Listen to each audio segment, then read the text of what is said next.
Ho cominciato nel 40 a venire qua dentro io, quindi per dirti che avevo 3 anni.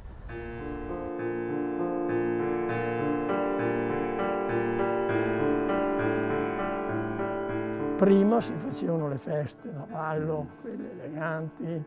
Il cinema era maggiormente quello che impegnava le serate, diciamo, perché erano 4 proiezioni settimanali.